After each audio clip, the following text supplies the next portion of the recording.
माखन चोराबै छै कृष्ण कन्हैया हम चोराबै छी बाबू के रुपैया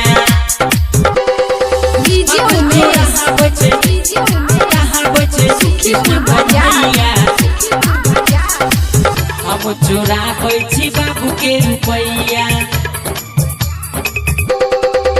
हाँ नाम छे हमर मिथिलेश प्यारा हाँ नाम छे हमर मिथिलेश प्यारा गाँव के छिए हम याबारा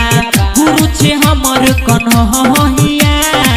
माखन चोराबै छै कृष्ण कन्हैया हम चोराबै छी बाबू के रुपैया माखन चोराबै छै कृष्ण कन्हैया हम चोराबै छी बाबू के रुपैया नाम छी हमर मिथिलेश प्यारा गाँव के छिए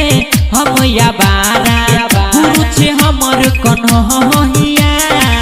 माखन चोराबै छै कृष्ण कन्हैया हम चोराबै छी बाबू के रुपैया माखन चोराबै छै कृष्ण कन्हैया हम चोराबै छी बाबू के रुपैया माखन चोराबै छै कृष्ण कन्हैया हम चोराबै छी बाबू के रुपैया हम चोराबै छी सुखीपुर बाजार बाबू के रुपैया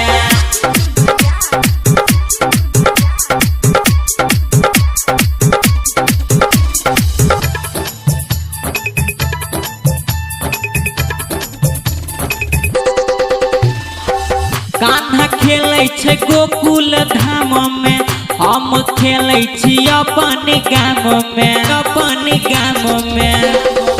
कान्हा खेलै छै गोकुल धाम में हम खेलै छी अपन गाम में कान्हा के शोभे हाथ में बंसुरी हमारा शोभे चकुया छुरी रोजे पूजे छियै हो भैया माखन चोराबै छै कृष्ण कन्हैया हम चोराबै छी बाबू के रुपैया माखन चोराबै छै कृष्ण कन्हैया हम चोराबै छी बाबू के रुपैया माखन चोराबै छै कृष्ण कन्हैया हम चोराबै छी बाबू के रुपैया हम चोराबै छी सुखीपुर बाजार बाबू के रुपैया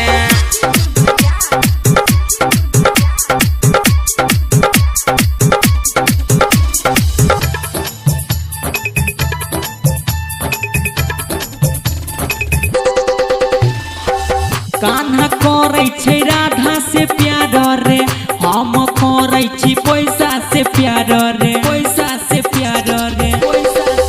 कान्हा करै छै राधा से प्यार रे हम करै छी पैसा से प्यार रे मिथिलेश के बोली पर चलै छै गोली सबके हु पैसा से भर दै छै झोली करे के मन होइ छै जोहिया माखन चोराबै छै कृष्ण कन्हैया हम चोराबै छी बाबू के रुपैया माखन चोराबै छै कृष्ण कन्हैया हम चोराबै छी बाबू के रुपैया माखन चोराबै छै कृष्ण कन्हैया हम चोराबै छी बाबू के रुपैया चुलबुली रिकॉर्डिंग स्टूडियो दरभंगा।